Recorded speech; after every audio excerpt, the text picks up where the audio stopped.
Assalamualaikum warahmatullahi wabarakatuh. Perkenalkan, nama saya Gufron Wahidin dengan NIM 2110111200411.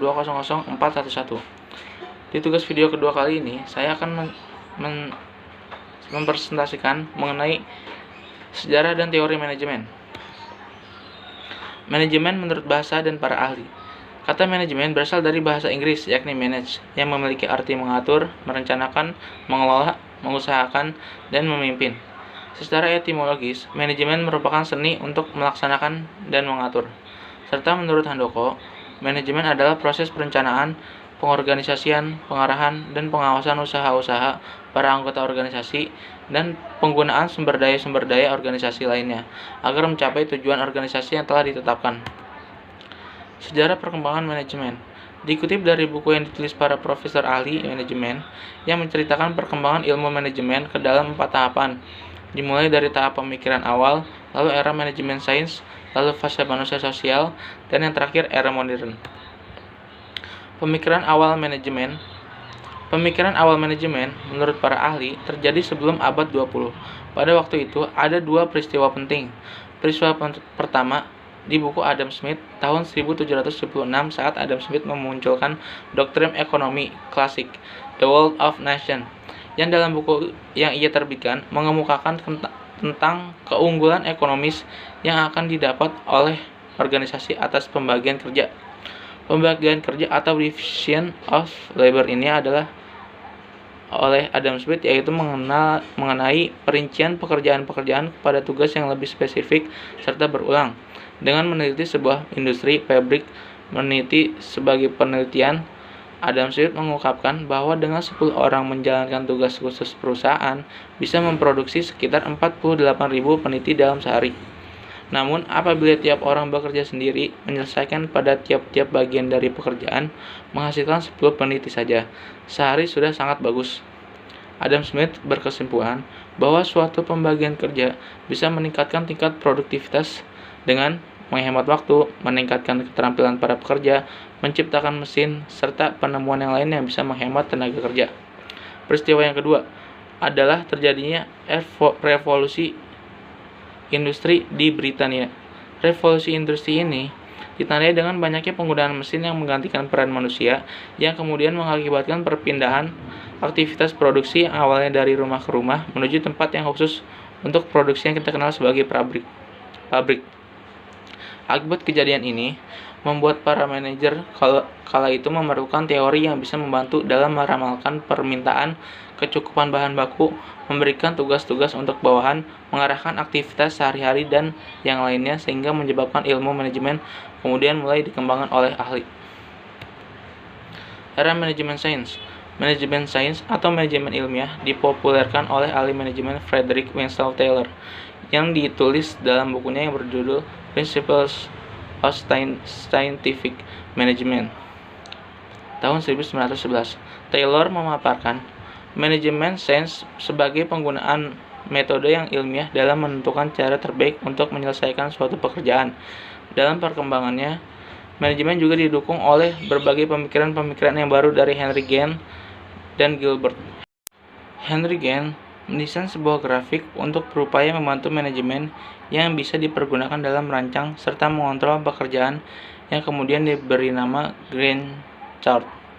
Sementara itu, Lillian Gilbert dan suaminya, Frank Gilbert, menciptakan alat yang bisa mencatat gerakan yang dilakukan oleh pekerja serta lama waktu yang mereka habiskan dalam gerakan tersebut.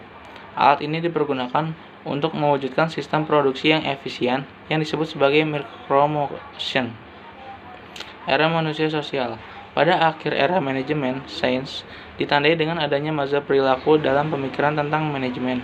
Mazhab ini tidak memperoleh pengakuan luas hingga tahun 1930-an. Mary Parker Follett menerbitkan bukunya yang berjudul Creative Experience tahun 1924, berisikan suatu filosofi bisnis yang lebih mengutamakan integrasi sebagai suatu cara dalam mengurangi konflik tanpa dominasi ataupun kompromi. Follett berpendapat bahwa tugas pemimpin adalah menentukan tujuan sasaran organisasian serta mengintegrasikannya dengan tujuan kelompok dan tujuan individu. Organisasi harus berdasarkan pada etika kelompok daripada individualisme. Jadi, Dengan demikian, para manajer dan karyawan seharusnya menjadikan mereka sebagai mitra, bukan sebagai lawan. Buku The Functions of the Executive yang diterbitkan pada tahun 1938 oleh Chester Barnard menggambarkan teori tentang organisasi dalam upayanya merangsang orang lain untuk memeriksa sifat sistem kooperasi. Sebuah perbedaan antara motif pribadi dengan organisasi, Barnard kemudian menjelaskan dikotomi efektif-efisien. Efektivitas, menurut Barnard, saling berkaitan dengan pencapaian tujuan, dan efisiensi merupakan sejauh mana motif-motif para individu bisa terpuaskan. Barnard memandang organisasi formal sebagai suatu sistem yang terpadu yang menjadikan kerjasama, tujuan, dan komunikasi sebagai elemen yang universal. Sementara itu, pada organisasi yang bersifat informal, kekompakan komunikasi serta pemeliharaan perasaan harga diri sangat diutamakan. Era modern. Dalam era modern, manajemen ditandai dengan munculnya konsep manajemen kualitas total pada abad ke-20 yang kenaikan oleh ahli manajemen Edward Deming dan Joseph Juran. Deming yang di Jepang dianggap sebagai bapak kontrol kualitas, mengemukakan bahwa mayoritas permasalahan dalam hal kualitas bukanlah berasal dari kesalahan dari pekerjaan, tetapi pada sistemnya. Dia menekankan akan pentingnya peningkatan kualitas dengan menyusun teori 5 langkah reaksi berantai. Apabila bisa ditingkatkan, maka berkurangnya biaya karena biaya untuk perbaikan berkurang, kesalahan yang sedikit, minim terjadi penundaan, serta pemanfaatan yang jatuh lebih baik atas waktu serta material. Produktivitas meningkat, pangsa pasar yang meningkat dikarenakan peningkatan terhadap kualitas serta penurunan harga. Keuntungan meningkat sehingga perusahaan bisa bertahan. Jumlah pekerjaan bertambah. Teori manajemen menurut para ahli. Teori manajemen klasik Robert Owen. Robert Owen menekankan pentingnya unsur manusia dalam kegiatan produksi untuk meningkatkan produktivitas. Owen berusaha memperbaiki etos kerja dengan jalan mengurangi jam kerja standar. Charles Babbage.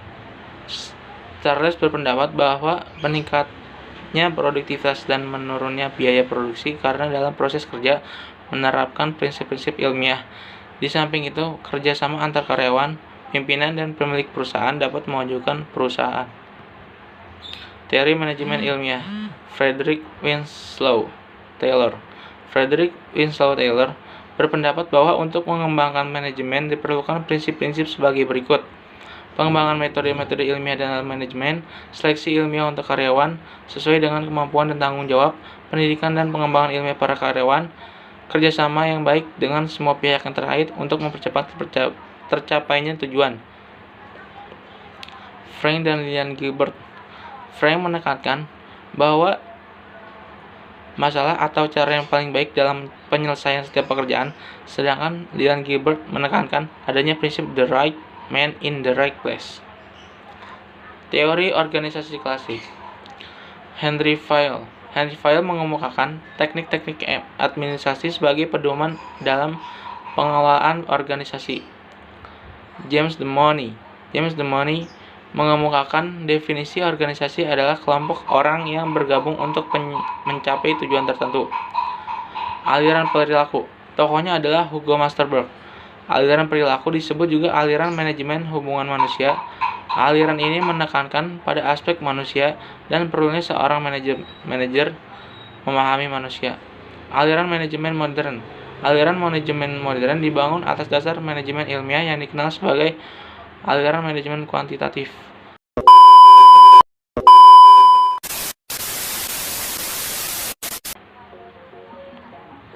Demikianlah presentasi saya.